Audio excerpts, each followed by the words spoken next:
tentar traduzir aquela energia meio caótica, sabe, de um almoço de domingo de uma família brasileira para o inglesa nossa, no mínimo um esporte radical. Com certeza.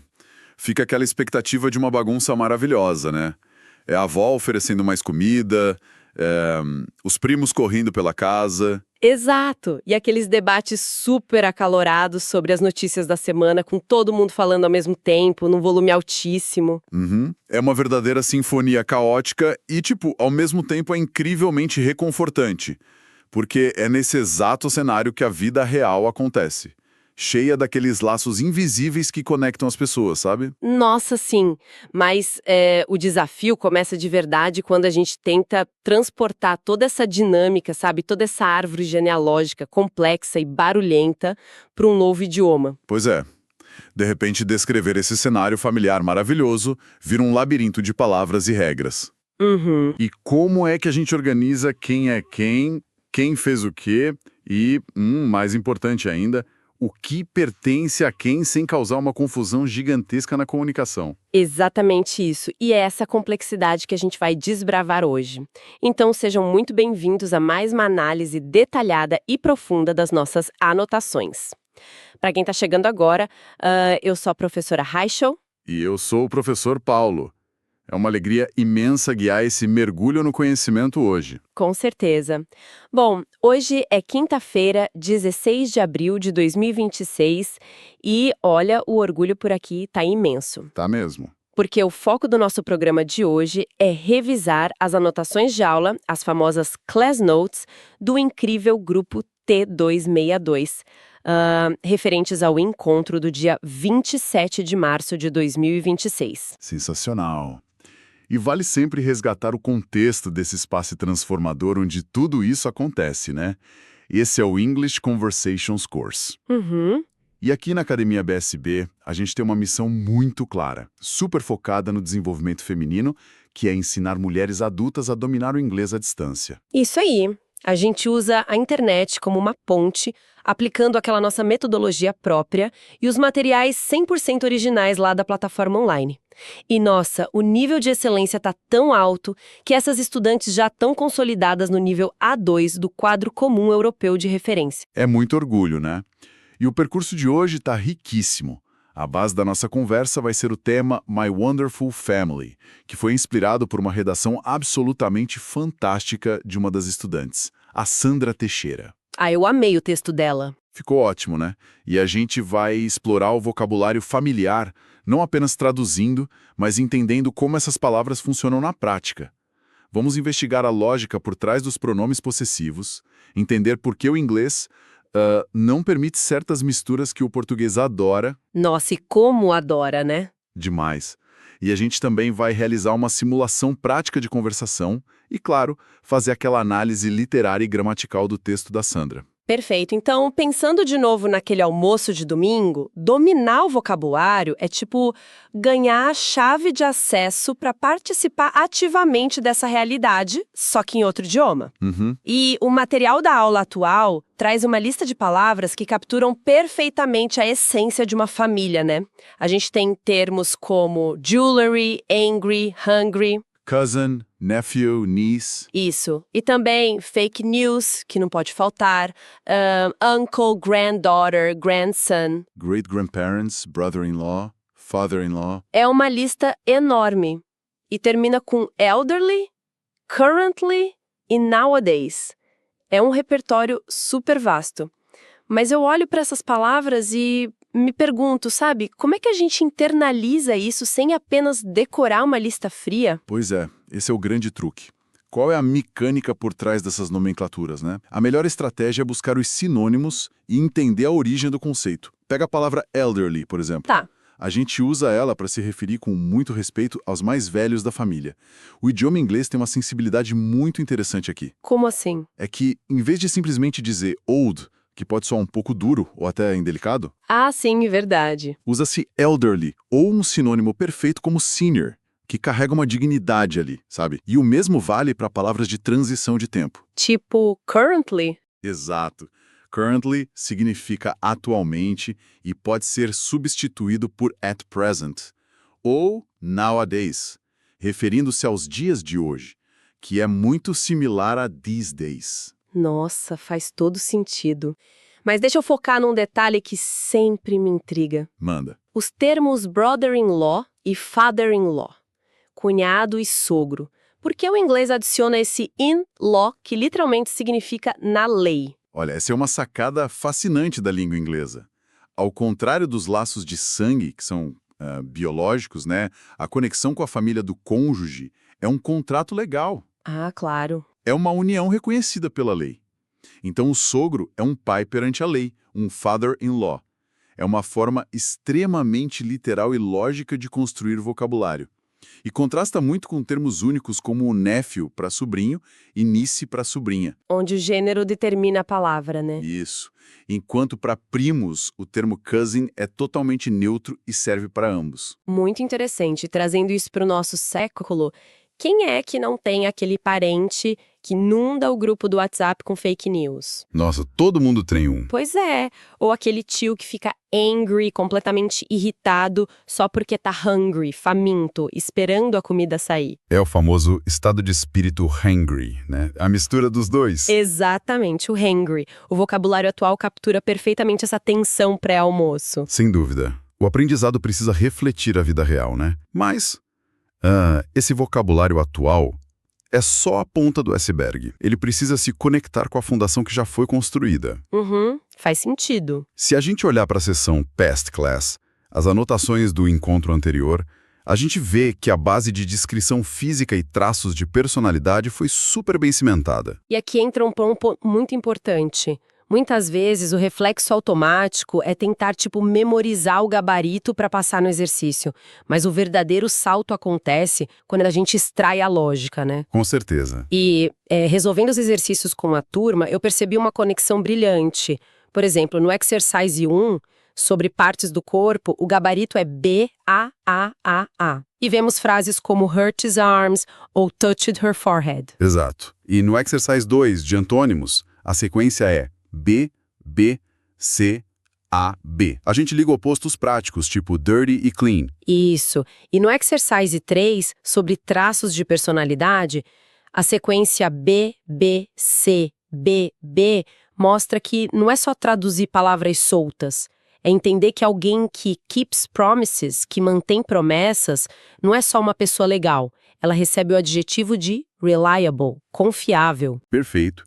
E a gente segue com o Exercise 4, de pares lógicos, que é A, B, A, A, A. Depois o Exercise 5, de descrição física, que deu A, B, B, A, B.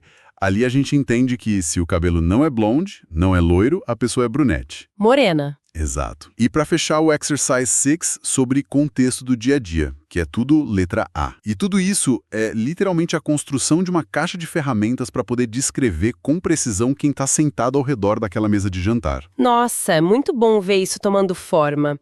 Mas sabendo os adjetivos e os nomes dos parentes, como é que a gente faz essa família toda interagir em inglês? E a gente entra na seção Use of Language. Isso, porque saber as palavras é maravilhoso. Mas como expressar a troca mútua entre essas pessoas quando a família inteira começa a falar ao mesmo tempo? É aí que as palavras ganham vida na prática. A gente foca naquelas expressões de interação. Tem a clássica resolução de família, to go on a diet. Entrar em dieta que todo mundo promete na segunda-feira, né? Exatamente. Mas o mais crucial são os pronomes. Temos each other, que significa um ao outro. Temos one another, que é uns aos outros. E temos ourselves, que significa nós mesmos. Tá, mas espera aí. Na prática, qual é a real diferença entre each other e one another? Boa pergunta. Se eu tô numa sala cheia de gente, os dois não parecem querer dizer a mesma coisa, por que o inglês exige duas palavras diferentes para isso? É uma questão de direcionamento e quantidade. O inglês exige uma precisão matemática aí. A gente usa each other estritamente quando a ação acontece entre duas pessoas. Ah, só duas? Isso. É uma via de mão dupla. Já o one another entra em cena quando a gente tem 3 ou mais indivíduos interagindo. Cria uma rede de ações. Ah, agora eu entendi. Então, usar each other é como um diálogo exclusivo entre marido e mulher, uma via de mão dupla. Já o one another é o cruzamento movimentado da ceia de Natal com a família toda se abraçando. Uma analogia brilhante. Vamos colocar isso num teatrinho rápido para materializar a regra para quem está acompanhando? Adoro. Eu começo criando o cenário. We ate too much at the family lunch. We need to go on a diet. You are right. But it is hard. We have to support each other. Yes. And we should tell the whole family, so we can all motivate one another. Perfect. We can do this ourselves. Ai, sensacional! Fim do teatrinho. Percebam como o each other firmou o compromisso entre nós dois e depois o one another jogou a responsabilidade para a família inteira. Sim, a clareza de quem está interagindo com quem muda absolutamente tudo na fluidez da comunicação. Com certeza. Falando em comunicação clara, vamos tomar um fôlego rápido que a gente vai para um intervalinho comercial. Mas não saiam daí, porque na volta eu preciso contar uma situação real e muito engraçada sobre o que acontece quando a gente erra a bússola desses pronomes na vida real. Voltamos já. Até já. Estamos de volta. Isso aí. E antes de entrarmos de cabeça na sessão Grammar de hoje, eu prometi que ia compartilhar uma história que ilustra perfeitamente o perigo de não dominar o que é seu e o que é do outro. Opa, conta aí. Aconteceu com uma aluna, e foi num almoço de família.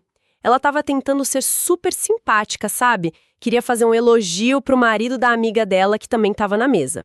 Em português, ela queria dizer seu marido é muito gentil. Tá, super inofensivo. Sim. Mas na hora de acessar o pronome em inglês, deu aquele curto-circuito. Em vez de usar o pronome referente a seu, de outra pessoa, ela soltou com a maior convicção. My husband is very kind. Só que apontando pro parceiro da amiga. Não acredito. Meu Deus, eu consigo até ouvir o eco daquele silêncio que deve ter tomado conta da mesa. Nossa, foi um pânico. A amiga deve ter ficado, no mínimo, bem confusa sobre de quem era o marido, afinal de contas. Com certeza. E durou uns bons segundos até todo mundo entender o equívoco e cair na gargalhada. Pois é, e essa anedota é o gancho perfeito para a nossa próxima etapa. Porque até agora a gente já organizou a nossa árvore genealógica em inglês, revisamos partes do corpo, características e aprendemos a interagir uns com os outros. Mas para garantir que essas gafes no almoço de família não aconteçam de verdade, a gente precisa dominar a posse. Com certeza. Então vamos entrar na seção de gramática. Gente, a gramática não é um bicho-papão, viu? É só a etiqueta elegante do idioma. Exato. Vamos mergulhar nos detalhes da Unity 83, do material, que trata dos adjetivos possessivos e dos pronomes possessivos. E é muito comum as alunas se perguntarem por que o inglês precisa de duas listas, tipo my e mine, her e hers, your e yours. De início sempre parece um certo exagero, né? Pra que tanto pronome? É que eles executam trabalhos completamente diferentes na arquitetura da frase. Pensa nos adjetivos possessivos, my, your, his, her, its, our, their, como etiquetas de identificação. Eles precisam estar colados no objeto. Tá, então eles sempre vêm antes do substantivo. Sempre antes. Já os pronomes possessivos, mine, yours, his, hers, ours, theirs, são os substitutos oficiais. Como assim substitutos? Eles entram em campo justamente para que o substantivo que já foi mencionado possa sair, sabe? Para não deixar a frase repetitiva. Ah, entendi. Então, numa frase afirmativa, se eu disser this is her bike, esta é a bicicleta dela, o her é a etiqueta colada na palavra bike? Exato. Mas agora imagina uma frase negativa, que você queira dizer, esta não é a bolsa da Lara. A dela é preta. Em inglês ficaria, this isn't Lara's bag. Hers is black. Hers is black. E repara que a palavra bag não precisou ser repetida. Exatamente. A mesma coisa na forma interrogativa. Is that your racket? Is that racket yours? Mas, Paulo, aqui entra a grande confusão da maioria das alunas brasileiras. Por que eu não posso simplesmente falar hers bag is black? Por que eu sou obrigada a jogar a palavra bag fora se eu usar a palavra com S no final? Essa é a beleza da mecânica do inglês. O pronome possessivo, como hers, já contém dentro dele mesmo o significado da palavra bag. Ah, entendi. Dizer hers bag seria o equivalente a dizer a bolsa dela bolsa. É super redundante. O pronome já engoliu o substantivo para tornar sua fala mais dinâmica e limpa. Nossa, essa explicação mecânica faz toda a diferença. E me leva àquele erro que parece que todo falante de português comete. Em português, a gente adora colocar o artigo antes do possessivo. A gente fala a minha casa, o meu amigo. É muito comum. Mas no inglês, tentar dizer the my friend é um tropeço clássico. Por que o inglês bloqueia isso? Vamos usar uma analogia de espaço físico. Em inglês, existe um espaço sintático, como se fosse uma vaga de garagem na frase, reservado para essa categoria de palavras. E tanto o artigo the quanto o possessivo my pertencem a essa mesma categoria de determinantes. Tá, e o que isso significa? Significa que eles têm a mesma função estrutural, portanto você só tem uma vaga de garagem disponível. Você não pode estacionar 2 carros no mesmo espaço, entende? Nossa, genial. Ou você usa the friend, ou você usa my friend. Eles nunca podem coexistir lado a lado. A vaga só cabe um. E eu sempre digo para quem quer soar com ainda mais naturalidade, em vez de dizer the my friend, que é errado, a estrutura elegante para dizer um amigo meu é usar a friend of mine. Perfeito, a friend of mine soa super natural. Tem outro detalhe também que dá um nó na cabeça das alunas, que é o maldito apóstrofo. Ixi, esse aí pega muita gente. A diferença visual e de pronúncia entre it's com apóstrofo significando it is e o it's sem apóstrofo indicando posse. E a mesma dor de cabeça ocorre com his de he is e o his indicando posse. Como a gente corrige e desata esse nó com doçura? O segredo é lembrar da origem do apóstrofo, Rachel. Historicamente, na língua inglesa, o apóstrofo quase sempre sinaliza que alguma letra foi ejetada da palavra. É uma cicatriz de contração. Uma cicatriz. Adorei a imagem. Né? Então, it's com apóstrofo tem a cicatriz do i, que foi retirado de it is. Já os possessivos originais do inglês, como its ou his, são palavras inteiras e completas desde a fundação da língua. Elas não perderam letras, logo, não carregam apóstrofo. E o contexto da conversa sempre vai deixar claro se a pessoa está falando ele é ou o carro dele. Nossa, muito claro. E é com essa bagagem profunda sobre a engenharia da língua que a gente chega à parte mais sublime do nosso encontro, a sessão de writing. É, a produção escrita. Porque a gramática não serve para ficar presa num livro, ela serve para ver a aluna brilhar colocando sua própria vida no papel. Exato. O exercício de escrita cumpriu exatamente esse papel. Nós analisamos a redação da aluna Sandra Teixeira. Aquele rascunho inicial lindo, né? Intitulado My Wonderful Family. É um texto onde ela coloca o coração e errar faz parte do florescimento, a gente sempre lembra isso. Com certeza. A vulnerabilidade de escrever sobre os próprios sentimentos merece aplausos. E no rascunho inicial, no first draft, ela escreveu: My grandparents are very old, they are very wise. Every weekend we listen to your amazing stories at the family lunch. A intenção era tão clara, dizer que eles escutam as incríveis histórias dos avós. Mas ao tentar falar das histórias dos avós, ela usou your amazing stories. É aquele desafio da referência de pessoa, né? Como a história pertence aos avós, que são eles, a correção com muito carinho é usar o possessivo their. Fica their amazing stories. Isso mesmo. E logo depois ela escreveu: My parents like meeting our friends and your members' family. Ah, o conflito clássico do português no inglês. Sim, ela colocou o S de plural no possessivo, criando um ours friends, e também your members' family. Mas adjetivos são imutáveis em inglês. O possessivo não vai para o plural. Só o substantivo. Então a versão polida vira our friends, sem o S no possessivo. E no final da frase, corrigimos a ordem e a posse para their family members. Perfeito. A Sandra finalizou descrevendo o irmão e a cunhada. He have your wife, Luisa. Your husband, Strong. E é maravilhoso ver o vocabulário emocional que ela já tentou usar. Sim. E no segundo rascunho, o second draft, a gente ajudou a expandir e polir essa versão final. A frase se alinha para He has his wife, Luisa, e referindo-se à irmã, her husband is strong. A estrutura que a Sandra construiu ficou incrível. Sentimento da Sandra, essa redação linda vai ser publicada no blog da escola, lá em students.academiabsb.com.br/blog, para inspirar outras mulheres. Que fantástico! E, além disso, ela ganha estrelinhas extras pelo esforço maravilhoso, é um marco para ela e para todo o grupo T262. E, encaminhando para os retoques finais, o desempenho individual da Sandra e do grupo prova que elas estão num caminho muito sólido para atingirem o nível CFRRL B1. Com certeza. E vale celebrar o incrível tempo de listening wavelengths da turma. Gente, foi de 2 horas, 50 minutos e 12 segundos. É muito tempo de imersão. É quase 3 horas absorvendo o idioma. E esse esforço transparece na sessão Pronunciation. Verdade. Se a gente comparar, a aula passada teve seus desafios, mas na aula atual, o foco em diferenciar our e their foi um sucesso absoluto. Uhum.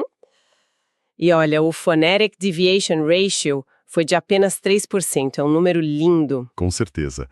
E olha, amarrando tudo isso, toda essa visão geral da gramática de hoje pode e deve ser aprofundada lá na Unit 83 da bibliografia do nosso material didático. Perfeito. E para quem já está ansiosa pelo que vem por aí, o nosso Upcoming Linguistic Scope da próxima aula promete. O que a gente tem pela frente. A gente vai mergulhar na Unit 77, focada em Comparatives to e Directions, tipo How to Get There, como dar e pedir direções. E tem um detalhe nos links do material que é puro suspense, Paulo. Eita, conta aí. O título diz: na próxima aula, vamos descobrir como responder a perguntas perigosas em inglês, como, por exemplo, Who is the cure? Me or my boyfriend? Quem é mais fofo, eu ou meu namorado? Meu Deus. Olha, eu mal posso esperar para ensinar a gramática por trás da resposta diplomática perfeita para evitar brigas. Né? Vai ser essencial. Mas antes da gente encerrar, a gente precisa falar sobre a dinâmica das estrelinhas. Opa, agora é a melhor parte. Então, para quem está nos ouvindo, aqui na Academia BSB, a gente recompensa cada atividade, seja em aula, fora dela ou tarefa de casa, com os nossos famosos pontos de gamificação. E eu adoro acompanhar o ranking. Isso, esses pontos vão direto para o perfil de usuário na nossa plataforma e ajudam vocês a subirem no ranking das alunas. É uma competição super saudável e, puxando o placar de estrelas ganhas hoje, rufem os tambores. Vamos ver. A gente tem um total impressionante de 14 estrelas. Parabéns pela dedicação, meninas. Vocês são verdadeiras campeãs do aprendizado. 14 estrelas. Parabéns mesmo, é muito empenho. Demais. E para finalizar o nosso encontro trazendo um toque de elegância feminina, que tal uma citação literária, Paulo? Eu acho perfeito. Eu trouxe hoje uma citação da icônica autora britânica Jane Austen, lá do seu livro Pride and Prejudice, o famoso Orgulho e Preconceito, publicado em 1813. Ai, um clássico maravilhoso. Sim, e a Jane Austen entendia perfeitamente a complexidade e a beleza das relações familiares. Ela mostrava na obra dela que a clareza nas palavras evita muitos desentendimentos. Isso tem tudo a ver com os pronomes corretos que a gente viu hoje. Saber o que pertence a quem muda toda a relação. Nossa, com certeza. A precisão evita muito mal-entendido de família, seja no século XIX ou no almoço de domingo hoje em dia. Exatamente. Bom, foi um episódio riquíssimo. Muito obrigada a quem acompanhou a gente em mais essa jornada. Foi incrível. Até a próxima, pessoal. Tchau, tchau. E remember, girls, it's not only about the language, it's all about communication.